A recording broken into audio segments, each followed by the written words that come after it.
ஸ்ரீ சாயிநாத ஸ்தவனமஞ்சரி. சுக்லாம் பரதரம் விஷ்ணும் சசிவன்னம் சதுர்புஜம் பிரசன்னவதனம் தியாயேத் சர்வ விக்னோபசாந்தயே. ஸ்ரீ கணேசாய நமக. மகா கணபதியே, எல்லாவற்றுக்கும் ஆதாரமானவரே, மயூரேஸ்வரா, எல்லாவற்றுக்கும் சாட்சியாக விளங்குபவரே, கௌரியின் புதல்வரே, எண்ணங்களுக்கெல்லாம் அப்பாற்பட்டவரே, பெருத்த வயிறுடையவரே, ஸ்ரீ கணேசா, எங்களை காத்தருள்வீர். நீ எல்லா பூதகணங்களுக்கும் முதல்வன், தலைவன். எனவே கணேசன் என அழைக்கப்படுகின்றீர்கள்.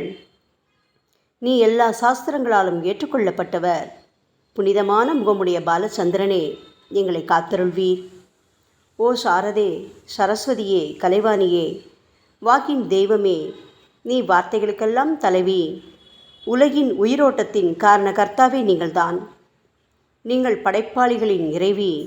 நீங்கள் எப்பொழுதும் இத்தேசத்தின் அணிகலன். எங்கும் நிறைந்திருக்கும் எல்லையில்லாத சக்தியே, சரஸ்வதியே, உங்கள் பாதங்களை வணங்குகிறோம். முழுமையான பரபிரம்மே, மகான்களுக்கு பிரியமானவரே, பண்டரிநாதன் உருவில் வெளிப்பட்ட அவதாரமே, எல்லையற்ற கருணை உள்ளம் கொண்டவரே, பரமதயாளா, பாண்டுரங்கா. பொம்மலாட்டக்காரன் தன் கையில் உள்ள கயிற்றால் பொம்மைகளை ஆட்டுவிப்பது போல் பிரபஞ்சம் எங்கும் நிறைந்து நின்று உலகை ஆட்டுவிக்கும் ஒரு பொம்மலாட்டக்காரர் நீங்கள். உங்கள் மெய்ப்பொருளை உய்த்துணர அறிவியல் ஏடுகளும் புனித நூல்களும் இன்னமும் முயன்று கொண்டுதான் இருக்கின்றன. மெத்த படித்தவர்களுக்கோ நீங்கள் வெளிப்பட்டதே இல்லை. ஓ சக்கரபாணியே, பாண்டுரங்கா, அத்தகைய அறிவற்றவர்கள் வெறும் வார்த்தை ஜாலங்களிலேதான் சிக்கொண்டவர்கள். மகான்கள் மட்டுமே உங்களை உணர்வார்கள். மற்றவர்கள் குழப்பமடைந்துள்ளார்கள். உங்களுக்கு பக்தியோடு கூடிய சாஷ்டாங்க நமஸ்காரத்தை செய்கிறோம்.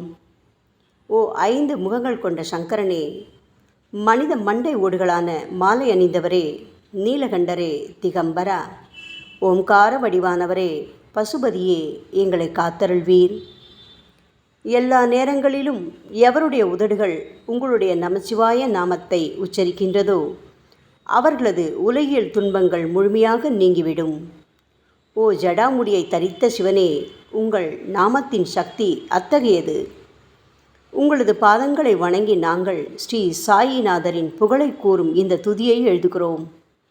இந்த அருட்பணி முழுமையடைய எங்களுக்கு அருள்வாயாக நீலகண்டா, ஆலகால விஷமுண்ட சிவனே. இப்பொழுது அத்ரி மகரிஷியின் புதல்வரான தத்தாத்ரேயர், அவரவர் குலதெய்வங்கள் இந்திரன், துகாராம், ஞானிகள் மற்றும் எல்லா சாய் பக்தர்களையும் பணிகிறோம். ஸ்ரீ ஷீரடி சாய்நாதா, உமக்கு வெற்றி கிட்டட்டும். பாவிகளை கடைத்தேற்றும் கருணையுள்ளவரே, உங்கள் பாதங்களில் எங்களது தலையை வைத்து வேண்டுகிறோம். உமது பாதுகாப்பை எங்களுக்கு அருள்வாய். நீங்கள் முழுமையான பரபிரம்மம், ஆனந்தத்தின் இருப்பிடம். நீங்களே விஷ்ணு. மன்மதனை எரித்த ஊமையொரு வாகனும் நீங்களே. சாயி, நீங்கள் மனித வடிவில் தோன்றிய இறைவன். அறிவு என்னும் ஆகாய சூரியன். நீங்கள் கருணை கடல். நீங்கள் பிறவி பிணிக்கு ஓர் அருமருந்து. நீங்கள் ஏழைகளுக்கும் கீழ்த்தட்டு மக்களுக்கும் விரும்பியதை கொடுக்கும் சிந்தாமணிக்கல். நீங்கள் உங்கள் பக்தர்களை பரிசுத்தப்படுத்தும் தெய்வம். உலக வாழ்க்கை என்னும் சம்சார கடலில் மூழ்குபவர்களை காப்பாற்றும் ஓடம். நீங்கள் அஞ்சுபவர்களின் புகலிடம். சாயி, நீங்கள் இந்த பிரபஞ்சம் தோன்ற முதற்காரணமான பரிசுத்த பேரின்ப பேருணர்வு, அதாவது சைதன்யம். நீங்கள் கருணையே உருவானவர். உங்களது பலவிதமான வெளிப்பாடுகளில் இந்த உலகமும் ஒன்று. நீங்கள் பிறப்பற்றவர். சாவும் உங்களை தொட முடியவில்லை. எங்களது நீண்ட ஆழமான சிந்தனைக்கு பின் வெளிப்பட்ட கருத்தே இது என் குருநாதா. பாபா, பிறப்பு இறப்பு என்பவை அஞ்ஞானத்தால் தோன்றும் வெளிப்பாடே. ஓ மகராஜ், நீங்களோ இறப்பும் பிறப்புமற்ற சுதந்திர பறவை அல்லவா? தண்ணீர் நீரூற்றுக்காக தோன்றினால் அதன் ஆதாரம் அங்கு இருப்பதாக அர்த்தமா? ஏற்கனவே நீர் பூமிக்குள் நிரம்பி இருந்தது. பூமியின் உள்ளே இருந்து ஊற்றாக வெளியே வந்தது, அவ்வளவுதான். மணற்படுகையில் நீர் ஊற்றாக வெளிப்பட்டதும் அது நீரோடை என்று பெயர் பெற்றது. தண்ணீர் இல்லாவிட்டால் அது வெறும் மணற்படுகையே. அந்த மணற்படுகையில் தண்ணீர் ஊற்றாக வந்தாலும் அல்லது வற்றி போனாலும் தண்ணீருக்கு அதனால் ஒன்றும் ஆவதில்லை. ஏனென்றால் தண்ணீர் அந்த மணற்படுகைக்கு எந்தவிதமான முக்கியத்துவமும் கொடுப்பதில்லை. ஆனால் அறியாமையால் மணற்படுகையோ நீர் நிரம்பி இருந்தால் அது பெருமைப்பட்டு கொள்கிறது. ஆகையால் நீர் வற்றிய உடனே அது மிகவும் மனவருத்தம் அடைகிறது. இந்த மனித உடலும் ஒரு விதத்தில் அந்த மணற்படுகை போன்றதே. புனித பேரின்ப நிலையை அந்த நீரூற்றின் தூய தண்ணீருக்கு ஒப்பிடலாம். இம்மாதிரி எண்ணற்ற மணற்படுகைகள், அதாவது மனித உடல்கள் இருந்த போதிலும் அவற்றில் உள்ள நீர், அதாவது பேருணர்வு எனப்படும் சைதன்யம் மட்டும் மாறுபடுவதே இல்லை. கருணையுள்ளம் கொண்டவரே சாய்நாதா, நாங்கள் உங்களை ஆதியும் அந்தமும் இல்லாதவர், பிறப்பற்றவர் என்று கூறுவோம். இந்திரனின் கையில் இருக்கும் வஜ்ராயுதம் நீங்கள். இந்த வஜ்ராயுதம் ததீசி என்ற முனிவரின் முதுகெலும்பை கொண்டு தயாரிக்கப்பட்டது. இதுவரை இந்த பூமியில் எத்தனையோ எண்ணற்ற உயிரினங்கள் தோன்றியுள்ளன, இப்பொழுதும் தோன்றிக் கொண்டுதான் இருக்கின்றன. வரும் காலத்தில் மேலும் எண்ணற்ற உருவங்கள் தோன்றத்தான் போகின்றன. அந்த ஒவ்வொரு தோற்றத்திற்கும் ஒரு தனி உருவமும் பெயரும் கிடைக்கும். இந்த உயிர்கள் ஒவ்வொன்றும் பெயராலும் தோற்றத்தாலும் மட்டுமே இவ்வுலகில் அடையாளம் காட்டப்படுகிறது. ஆகையால் அந்த சுத்த பேருணர்வு நிலையை நீ நான் என்று பிரித்து காட்டுவது சரியல்ல. ஏனென்றால் எது இரண்டாக தோன்ற முடியாதோ அதுவே உண்மையில் பரிசுத்த பேரின்ப பேருணர்வு எனப்படும். அது ஒன்றே அனைவரின் உள்ளும் ஆத்மா என்ற பெயரில் உள்ளது. மேலும் உண்மையை சொல்வதானால் அந்த ஒரே ஒரு சுத்த பேரின்ப பேருணர்வு நிலைதான் உலகம் முழுவதும் வியாபித்திருக்கிறது. அப்படி இருக்கையில் நீ நான் என்ற வேற்றுமைகள் எவ்வாறு இருக்க முடியும்? நீருண்ட மேகத்தில் உள்ள நீரின் தன்மை உலகெங்கிலும் ஒன்றே. ஆனால் அது பூமியை அடைந்ததும் வெவ்வேறு தோற்றங்களை நதி, ஏரி, ஊற்று என ஏற்கின்றன. கோதாவரி மணற்படுகையில் விழும் நீர் கோதாவரி நதி என்றழைக்கப்படும். அதே சமயம் கிணறு ஒன்றில் விழும் நீருக்கு அந்த சிறப்பு தகுதி கிடைப்பதில்லை. கோதாவரி நதி மிகவும் புனிதமானது. சாயி, நீங்கள் அதில் உள்ள தூய நீரை போன்றவர், நாங்களோ குளம், குட்டை, சகதியில் உள்ள நீர் போன்றவர்கள். நம் இருவருக்கும் இடையே உள்ள வித்தியாசம் இதுதான். பாபா, எங்கள் வாழ்வின் குறிக்கோளை அடைவதற்கு நாங்கள் உங்களிடம் வரவேண்டும். கூப்பிய கரங்களுடன் உங்கள் பாதங்களை சரணடைய வேண்டும். ஏனென்றால் நீங்கள் ஒருவரே புனிதத்தின் உறைவிடம் என் குருநாதா. புனிதமடைந்த கோதாவரி நதி மணற்பரப்பில் மழை நீர் பாயத் தொடங்கும் போது அந்த நீர் புனிதத்தன்மையை அடையும். அதை வெறும் தண்ணீராக மட்டும் கருதினால் அந்த தண்ணீர் தான் எல்லா இடங்களிலும் இருக்கிறதே. கோதாவரி நதி தீரம் முழுவதும் புனிதமாக கருதப்பட்டது. பூமியின் அந்த மணற்பகுதி அதன் புனித தன்மையை நிர்ணயம் செய்கிறது. நீருண்ட மேகத்தினின்று கீழே விழுந்த நீரின் புனிதத்தன்மையை எந்த பூமியின் பகுதி மாற்றவில்லையோ அந்த பகுதியை கோதாவரி என்று கூறுகிறார்கள்.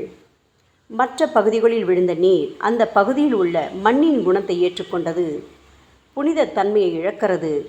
மேகத்தில் பரிசுத்தமாக இருந்த நீர் அசுத்தமாகவும் கசப்பாகவும் உப்பாகவும் மாறிவிட்டது. 6 வித உட்பகைகளான காமம், கோபம், பேராசை, வெறுப்பு, அகங்காரம், பொறாமை இவற்றை அகற்றி புனித உடலெடுத்து வந்த குருநாதா, குருதேவா, தங்களை புனித மகான் என்று அழைப்பதே சால பொருந்தும். ஆகவே நீங்களே புனித கோதாவரி. நாங்கள் உங்களை புனித கோதாவரியாக உருவகம் செய்கிறோம். இயங்கும் அத்தனை படைப்புகளிலும் நீங்கள் சிறப்புற முதன்மை பெறுகின்றீர்கள். உலகம் தோன்றியது முதலே பிரம்மா உயிர்களை படைக்க ஆரம்பித்ததிலிருந்தே கோதாவரி நதி இருக்கிறது. நீர் நிறைந்து பாயும் அந்த நதியில் இன்று வரை தண்ணீர் வற்றியதே இல்லை. ராமர் கோதாவரி நதியின் கரைக்கு வந்தபோது ஓடிக்கொண்டிருந்த தண்ணீர் இன்று வரை அதே இடத்தில் எப்படி இருக்க முடியும்? கோதாவரி நதியின் மணற்படுகை மட்டும் அதேதான். தண்ணீர் கடலை சென்றடைந்து விட்டது. ஆனால் அந்த கோதாவரி நீர் படுகையுடன் புனிதத்தன்மை மட்டும் என்றுமே மாறாமல் இன்று வரை அப்படியே உள்ளது. ஒவ்வொரு வருடமும் பழைய நீர் வெளியேறி புதிய நீர் அதற்குள் பாய்கிறது. உங்களுக்கு தெரிந்த வாழ்க்கை நியதிதானே இது. ஒரு நூற்றாண்டை ஒரு ஆண்டாக கணக்கிட்டால் அந்த நூற்றாண்டில் தோன்றிய முனிவர்கள் பாயும் நீரை போன்றவர்கள். அவர்களில் மிகப்பெரிய மகான்கள் அந்த நீரில் தோன்றும் அலைகள் போன்றவர்கள்.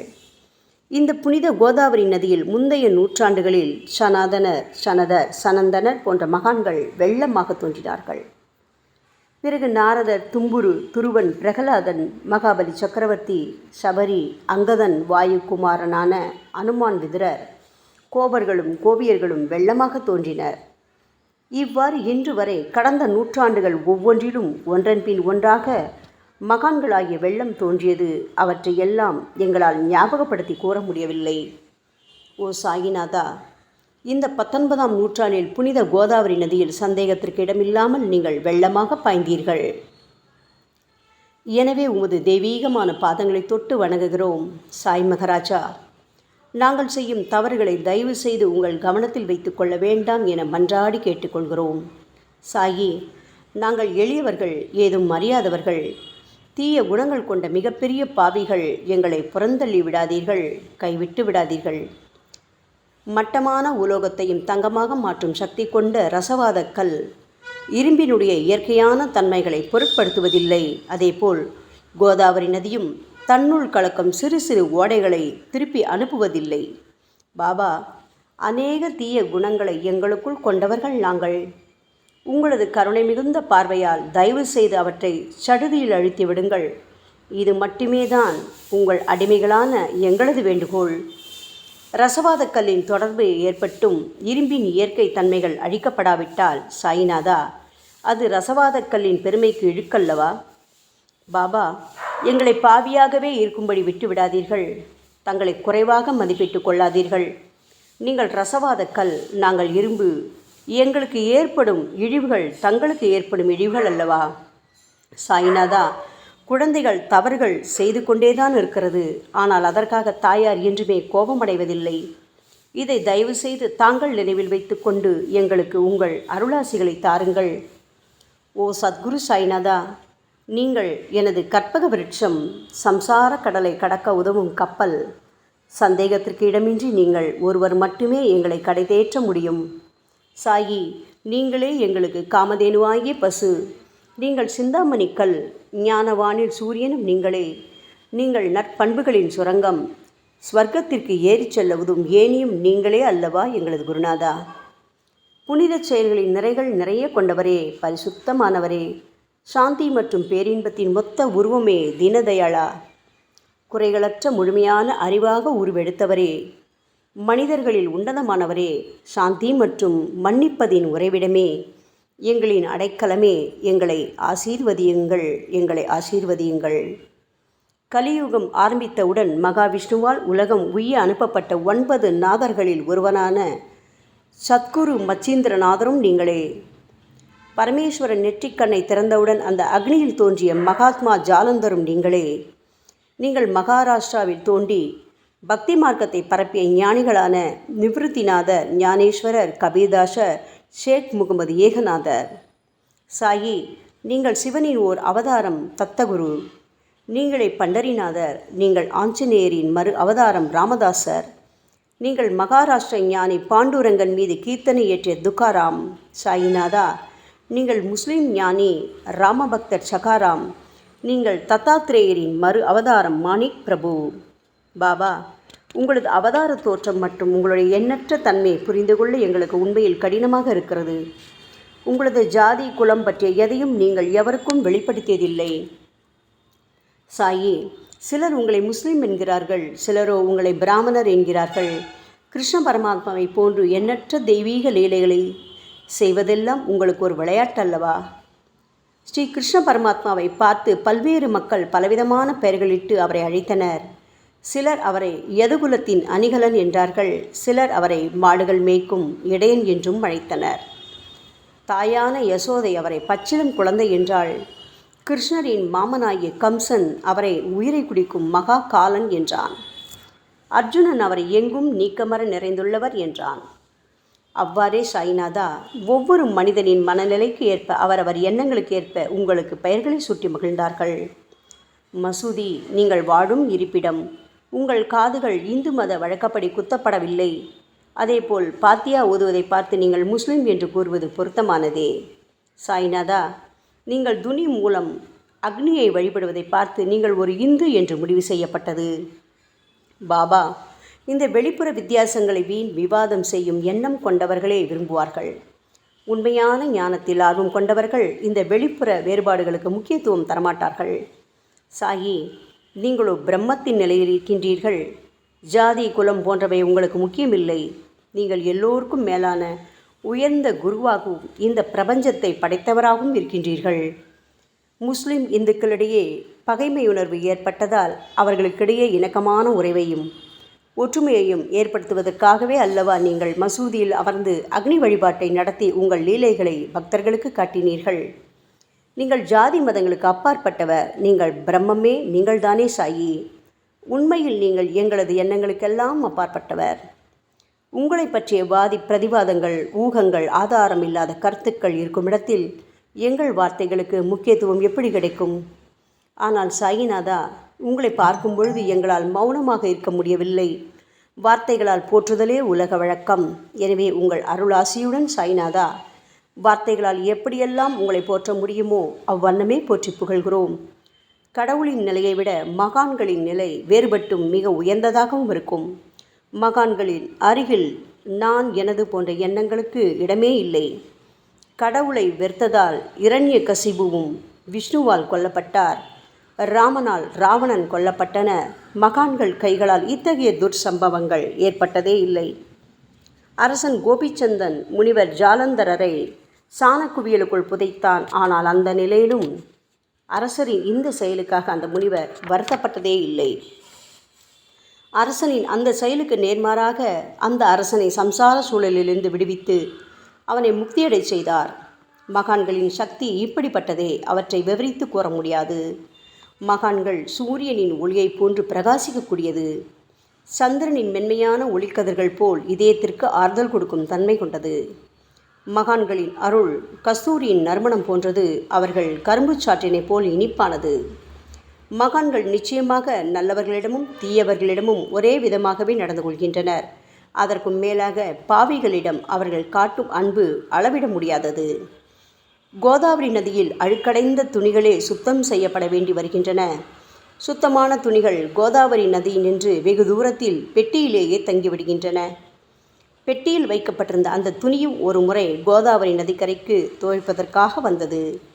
இந்த உவமையில் பெட்டிதான் வைகுண்டம், நீங்களே கோதாவரி.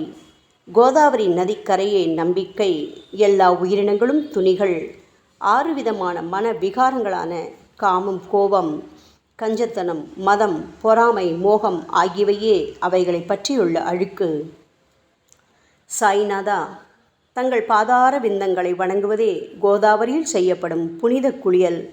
ஓ சமர்த்தரே, எங்களது எல்லா பாவங்களையும் மன அழுக்கங்களையும் போக்கி எங்களை சுத்தப்படுத்துங்கள் குருநாதா. பாபா, எங்கள் சம்சார வாழ்க்கையில் உழலும் மக்களாகி நாங்கள் மேலும் மேலும் பாவம் செய்கின்றவர்களாக இருக்கிறோம். எனவேதான் உங்களை போன்ற மகான்களின் தரிசனம் பெறுவதற்கு நாங்கள் தகுதியுடையவர்களாகிறோம். கோதாவரி நதியில் தண்ணீர் நிரம்பியுள்ளது. படித்துறையில் துவைப்பதற்காக துணிகள் வருகின்றன. அவை துவைக்கப்பட்டு சுத்தப்படுத்தப்படாவிட்டால் அது கோதாவரி நதிக்கல்லவா இழுக்கை தேடித்தரும். என் குருநாதா, நீங்கள் அடர்ந்த இலைகளுடன் கூடிய நிழலையும் குளிர்ச்சியையும் தரும் மரம். உண்மையில் நாங்கள் எல்லாம் வழிப்போக்கர்கள். எங்களை 3 வித துக்கங்கள், அதாவது இயற்கை இடர்பாடுகளால் வரும் துன்பங்கள், எங்களது உடலுக்கு வரும் நோய் நொடிகள், அஞ்ஞானத்தால் நிரம்பிவிடும் பாவமூட்டை எனப்படும் வெயில் கடுமையாக சுட்டெரிக்கின்றன. கருணாமூர்த்தியே, சாயி, அந்த சுட்டெரிக்கும் 3 வித தாபங்களின் வெப்பத்திலிருந்து தயவு செய்து எங்களை காப்பாற்றும்.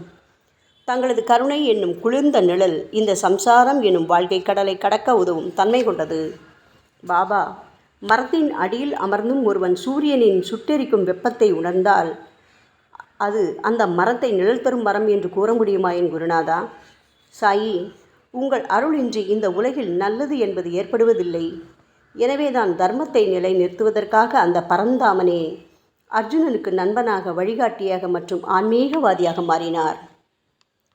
சுக்ரீவனின் அன்பினால் தானே விபீடனன் அரசன் ராமனின் நட்பை பெற்றான். சொல்லப்போனால் ஸ்ரீஹரியும் மகான்கள் மூலமாகத்தான் பெருமை பெற்றார். பிரம்மம் என்பது உருவமற்றது. எனவேதான் வேதங்களால் அதை வர்ணித்து கூற முடியவில்லை. ஆனால் பூமியில் அதை மனித உருவில் தோன்ற வைத்து மகான்கள் அதன் உருவமற்ற தன்மையை மாற்றினர். தாமாஜி என்ற பக்தனுக்காக பகவான் பாண்டுரங்கனை ஒரு தாழ்த்தப்பட்ட குலத்தில் பிறந்தார். சோகமேளா என்ற பக்தருக்காக உலகை காக்கும் தெய்வமே இறந்த எருமைகளின் உயிரற்ற உடல்களை எடுத்தார். மகாராஷ்டிர ஞானி மகான் ஏக்நாத் என்ற பக்தனின் பெருமையை உணர்ந்த பரம்பொருள் பாண்டுரங்கனின் மாறுவிடத்தில் வந்து தண்ணீர் சுமந்து உழைத்தார். உண்மையில் மகான்கள் எல்லாவற்றையும் தாங்கும் சக்தியும் சச்சிதானந்த பிரபுவாகிய இறைவனின் எஜமானர்களே. பாபா, இதற்கு மேல் நாங்கள் சொல்வதற்கு எதுவும் இல்லை. நீங்களே எங்களின் தாயும் தந்தையும். ஷீரடி கிராமத்தில் வசிக்கும் என் சத்குரு சாய்நாதா. சாயி, உங்கள் லீலைகளை எவர் ஒருவராலும் உண்மையிலேயே முழுமையாக புரிந்து கொள்ள முடியாது என்கின்ற பொழுது சாதாரண மனிதனாகிய நான் எவ்வாறு அவற்றை விளக்க முடியும் கூறுங்கள். எல்லா உயிரினங்களையும் காப்பாற்ற நீங்கள் ஷீரடிக்கு வந்திருக்கின்றீர்கள். மண் அகல் விளக்குகளில் வெறும் தண்ணீரை ஊற்றி அவற்றை எரிய வைத்தீர்கள். மிக குறுகிய மரப்பலகையை தொங்கும் ஊஞ்சல் படுக்கையாக்கி உங்கள் யோக சக்தியை உங்கள் பக்தர்களான எங்களுக்கு காட்டினீர்கள். அநேக பெண்களின் மலட்டுத்தன்மையை முழுவதுமாக நீக்கி குழந்தை பாக்கியத்தை பெறச் செய்தீர்கள். உதியின் மூலம் தீர்க்க முடியாத வியாதிகளையும் குணப்படுத்தி பரிபூர்ண சுகம் கொடுத்தீர்கள். என் சாயியே, இவ்வுலக சம்பந்தமான துன்பங்களை நீக்குவது உங்களுக்கு ஒரு பொருட்டே அல்ல. யானை ஒன்று எறும்பை சுமையாக கருதுமா? குருராயா, இப்பொழுது உங்களது பாதங்களை சரணடைந்து விட்டோம். எங்களை திருப்பி அனுப்பி புறந்தள்ளி விடாதீர்கள். எங்களின் மகாராஜ், நீங்கள் அரசர்களுக்கெல்லாம் அரசன். நீங்கள் குபேரனை விட செல்வம் அடைந்தவர். நிச்சயமாக தன்னிகரற்ற வைத்தியர். உங்களை விட மேலானவர் இந்த உலகில் நிச்சயமாக எவரும் இல்லை சாயி. மற்ற கடவுள்களை வணங்குவதற்கு தனித்தனியாக பூஜை பொருட்களும் வழிபாட்டு முறைகளும் உள்ளன. ஆனால் உங்களை வணங்குவதற்கு தகுதியான பொருட்களே இந்த உலகில் இல்லை என் குருநாதா. சூரியனின் ராஜ்யத்தில் தீபாவளி பண்டிகையை கொண்டாடுவதென்றால் எவ்விதமான பொருட்களை கொண்டு அதை கொண்டாடுவோம்? சமுத்திரத்தின் தாகத்தை தணிப்பதற்கு பூமியில் போதுமான தண்ணீர் கிடைக்காது. நெருப்பை சூடாக்குவதற்கு எங்கிருந்து அக்னியை கொண்டு வருவது? ஓ ஸ்ரீ சமர்த்த குருடாயா, பூஜை செய்ய உதவும் பொருட்கள் யாவற்றிலும் இருப்பது உன் ஆத்மாவே. ஆரம்பம் முதலே அவை உன் ஒரு பகுதியே அல்லவா? மேலே கூறப்பட்டவையெல்லாம் தத்வார்த்த ரீதியில் கூறப்பட்டவையே. அனுபவங்களின்றி கூறப்படும் வார்த்தை ஜாலங்கள் வீணே. சம்பிரதாய சடங்குகளின்படி உங்களுக்கு பூஜை செய்ய வேண்டுமென்றால் அதனை செய்வதற்கு தேவையான பூஜை சாமான்கள் எங்களிடத்தில் இல்லையே என் குருநாதா. கருணாமூர்த்தியே, எங்களின் கற்பனை திறனின் அடிப்படையில் உங்களுக்கு வழிபாடு செய்கிறோம். தயவு செய்து அந்த வழிபாட்டை இந்த அடிமைகளிடமிருந்து ஏற்றுக்கொள்ளுங்கள். சாயி, இப்பொழுது எங்களது அன்பு மிகுந்த கண்ணீரால் உங்கள் பாதங்களை கழுவுகிறோம். உண்மையான பக்தி என்னும் சந்தனத்தை அரைத்து சாந்தாக்கி உமக்கு இடுகிறோம். அழகிய வார்த்தைகளால் எழுதப்பட்ட இந்த துதியையை உமக்கு மாலையாக அணிவிக்கின்றோம். எங்களது கெட்ட குணங்களை தூபமாக்கி உமக்கு முன் எரிய விடுகிறோம்.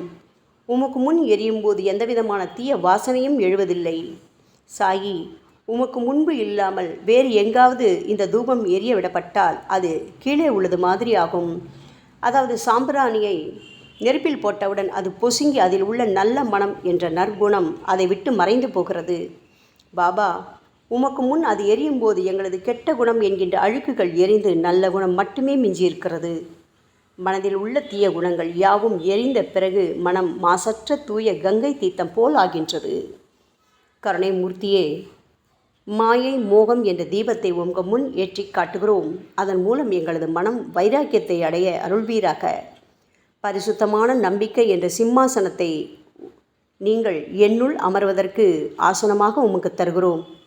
அதில் அமர்ந்து கொண்டு எங்களது பக்தி என்ற நெய்வேத்தியத்தை ஏற்றுக்கொள்ளுங்கள் சாயி. எங்களது பக்தி என்ற நெய்வேத்தியத்தை ஏற்றுக்கொண்டு அதன் சாரை மட்டுமாவது எங்களுக்கு தயவு செய்து கொடுப்பீராக. ஏனெனில் நாங்கள் எல்லாம் உமது பால்குடி மாறாத பச்சிலம் குழந்தைகள் அல்லவா. உங்கள் அருட்பாலில் எனக்கு உரிமை உண்டு.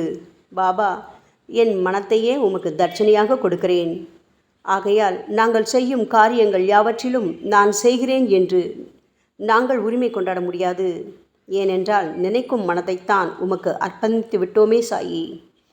இப்பொழுது பணிவுடன் கூடிய பிரார்த்தனையோடு உங்கள் பாதங்களில் சாஷ்டாங்க நமஸ்காரம் செய்கிறோம். ஓ தெய்வீக சாய்நாதா, தயவு செய்து நீங்கள் அதை ஏற்றுக்கொள்ளுங்கள். 8 பிரார்த்தனைகள். சாய்நாதா, சாந்தமான மனம் உடையவரே, அறிவின் சிகரமே, அன்புள்ளம் கொண்டவரே, கருணை கடலே, உண்மையின் உறைவிடமே, மாயை என்னும் இருளை அகற்றுபவரே, ஜாதி மதங்களுக்கு அப்பாற்பட்ட துறவியே, எங்களின் புரிந்து கொள்ளும் திறமைக்கும் அப்பாற்பட்டவரே, அன்பின் இருப்பிடமே, ஷீரடிநாதா, எங்களை காப்பாற்றும், எங்களை காப்பாற்றும். ஞான சூரியனே, ஞானத்தை அளிப்பவரே, எல்லாவித நல்ல செயல்களையும் செய்பவரே, பக்தர்களின் மனங்களில் ஒளிரும் பரமஹம்சரே, தங்களை சரணடைந்தவர்களை காப்பவரே, சாயி, படைக்கும் தொழில் புரியும் பிரம்மாவே நீங்கள், காக்கும் கடவுள் விஷ்ணுவே நீங்கள். 3 உலகங்களையும் கடைசி லயமடையச் செய்யும் ருத்ரனுமான சிவனும் நீங்களே. பாபா, நீங்கள் இல்லாத இடமே இந்த பூமியில் ஏது? எல்லாம் அறிந்த இறைவன் நீங்கள். எங்கள் அனைவரின் இதயங்களிலும் வசிப்பவரும் நீங்கள்தானே சாயி. என் குருநாதா, எங்களது எல்லா குற்றங்களையும் மன்னிக்க வேண்டும் என வேண்டி கேட்டுக்கொள்கிறோம். அலை அலைகளாக வரும் சந்தேகங்களையும் மன மயக்கங்களையும் போக்குவீராக. சாயிநாதா, நீங்கள் பசு, நான் புதிதாக பிறந்த இளங்கன்று, நீங்கள் சந்திரன், நாங்கள் சந்திரகாந்தக்கள். தங்கள் பாதங்கள் புண்ணியத்தை கொடுக்கும் கங்கை நதி. பணிவுடன் சாய் அடிமைகளான நாங்கள் உங்கள் பாதங்களில் வணங்குகிறோம். உங்கள் கைகளை எங்கள் தலைமீது வைத்து ஆசி கூறுங்கள்.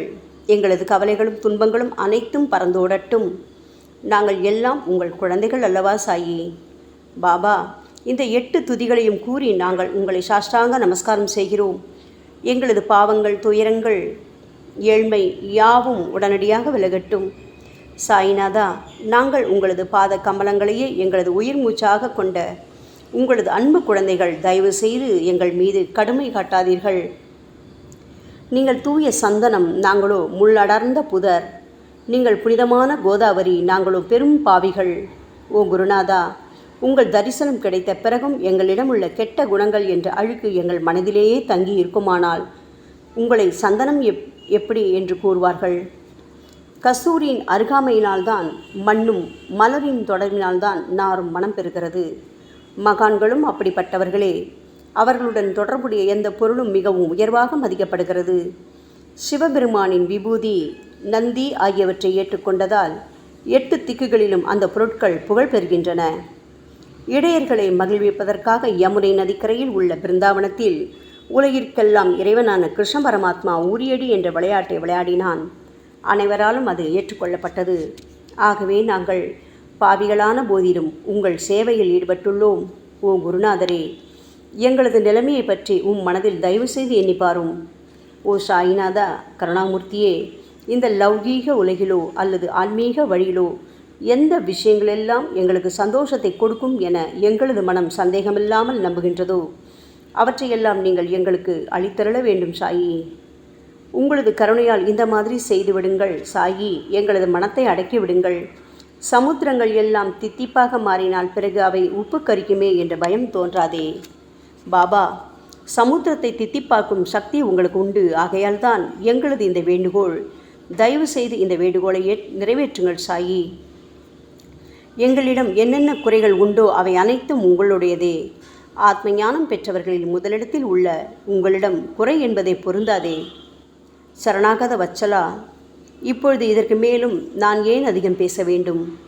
நீங்கள் மட்டும்தானே எங்களது ஒரே அடைக்கலம். தாயின் இடுப்பில் உள்ள குழந்தை இயல்பாகவே பயமற்று இருக்கும் அல்லவா? மகாராஜா, இந்த துதியை எவரவர்களெல்லாம் அன்புடனும் ஆத்மார்த்தமாகவும் படிக்கின்றார்களோ அவர்கள் ஒவ்வொருவரின் ஆசைகளை தயவு செய்து நிறைவேற்றி கொடுங்கள் சாயி. இந்த துதியை படிப்பவர்களின் 3 வித தாபங்களையும், இயற்கையின் இடர்பாடுகளில் வரும் துன்பங்கள், நமது உடலுக்கு வரும் நோய் நொடிகள், அஞ்ஞானத்தால் நிரம்பிவிடும் பாவம் மூட்டை ஓராண்டிற்குள் விலகிவிடும் என்பதே இந்த துதிக்கு உங்களது ஆசையாக என்றென்றும் நிரந்தரமாக இருக்க வேண்டும் பாபா. பாராயண முறை. குளித்து முடித்துவிட்டு மனதில் முழுமையான நம்பிக்கையுடன் தொடர்ந்து இந்த துதியை பாராயணம் செய்ய வேண்டும். அப்படி முடியாவிட்டால் வாராவாரம் வியாழந்தோறும் சத்குருவை வணங்கி அவர் உருவை தியானம் செய்து கொண்டு இந்த துதியை பாராயணம் செய்யுங்கள். இதுவும் கூட முடியாவிட்டால் மாதம் வரும் 2 ஏகாதசி தினங்களில் இந்த துதியை பாராயணம் செய்யுங்கள். இது ஏற்படுத்தும் விளைவுகளை பார்த்து அதிசயப்படுவீர்கள். குருமூர்த்தியான சாய்நாதர் இந்த துதியை பாராயணம் செய்பவர்களுக்கு இவ்வுலகியல் ஆசைகளை முழுமையாக உடனடியாக நிறைவேற்றுவார். இந்த துதியை திரும்ப திரும்ப பாராயணம் செய்வதால் முட்டாள்கள் கூர்மையான புத்தியை அடைவார்கள். யாருடைய வாழ்நாளாவது குறைவானதாக இருப்பேன் இந்த துதியை அவர்கள் படிப்பதால் 100 ஆண்டு காலம் வாழ்வார்கள். இந்த துதியை தொடர்ந்து பாராயணம் செய்து வந்தால் செல்வம் குறைவாக ஏழையாக இருந்தால் செல்வத்தின் அதிபதி குபேரன் அவர்கள் வீட்டிற்கு வந்து தங்கி அவர்களுக்கு ஏவல் புரிவான். இது சத்தியம், இது சத்தியம், இது சத்தியம் என 3 முறை கூறுகிறார். குழந்தை செல்வம் இல்லாதவர்கள் இந்த துதியை தொடர்ந்து படித்து வந்தால் குழந்தை செல்வம் பெறுவர். இந்த துதியை படிப்பவர்களின் வியாதிகள் எல்லா பக்கங்களிலும் பறந்தோடிவிடும். வியாதி நின்று குணம் கிடைக்கும். இந்த துதியை திரும்ப படித்தால் பயம் மற்றும் கவலை மறைந்து போகும். மதிப்பும் மரியாதையும் கிடைக்கும். அழிவற்ற பிரம்மத்தை உணர்வார்கள். பிரம்ம ஞானம் கிட்டும். அறிவுடையோரே, இந்த துதியின் மீது உங்கள் இதயங்களில் முழுமையான நம்பிக்கை வையுங்கள். சந்தேகங்கள், நம்பிக்கையின்மை, தவறான எண்ணங்கள் ஆகியவற்றுக்கு கொஞ்சம் கூட மனத்தில் இடம் கொடுக்காதீர்கள். ஷீரடிக்கு புனித பயணம் மேற்கொள்ளுங்கள். பாபாவின் தாமரை பாதங்களை மனதில் இருத்துங்கள். அவர் அனாதைகளின் உறவினர், பக்தர்களின் விருப்பங்களை நிறைவேற்றும் கற்பகத்தரு, கேட்டதை கொடுக்கும் கலியுக தெய்வம். பாபாவால் உணர்வூட்டப்பட்டு இந்த துதியை நான் இயற்றினேன். இல்லாவிட்டால் எந்த விதமான முக்கியத்துவமும் இல்லாத என்னால் இந்த துதியை எவ்வாறு எழுத முடியும்? ஆங்கில ஆண்டு 1918 புரட்டாசி மாதம் வளர்பிறையில் விநாயக சதுர்த்தி அன்று சூரிய உதயத்துக்கு முன் இந்த பாமாலை நிறைவு செய்யப்பட்டது. புனிதம் வாய்ந்த நர்மதா நதிக்கரையில் இந்தூருக்கு அருகிலுள்ள ஊரான மகேஸ்வர கஷேத்திரத்தில் ஸ்ரீ அகல்யா தேவியின் சந்நிதியில் சாயிநாதரை போற்றி பாடும் இந்த சவண மஞ்சரி நிறைவடைந்துள்ளது. மகேஸ்வரம் என்ற புனித தலத்தில் இந்த துதி நிறைவடைந்தது. ஸ்ரீ சாயிநாதர் என் மனதிற்குள் புகுந்து இந்த துதியின் ஒவ்வொரு வார்த்தையையும் புற வைத்தார். தாஷ்கன் மகராஜ் எல்லா ஞானிகள் மற்றும் துறவிகளின் வேலையாள். எங்கும் மங்களம் பொங்கட்டும். ஸ்ரீ சாயிநாதரை போற்றி பணிவுடன் எழுதப்பட்ட இந்த ஸ்ரீ சாயிநாத ஸ்தவன மஞ்சரி என்ற துதி பாராயணம் செய்பவர்கள் சம்சார கடலை கடக்க உதவட்டும். இது ஸ்ரீ பாண்டுரங்கனுக்கு தாஷ்கனு மற்றும் சாய் பக்தர்களின் நம்பிக்கை மற்றும் பணிவோடும் கூடிய பிரார்த்தனை. மங்களம், சுபமங்களம். ஸ்ரீ சச்சிதானந்த சமர்த்த சத்குரு ஸ்ரீ சாய்நாத் மகராஜ் கி ஜெய். ஓம் சாய்ராம்.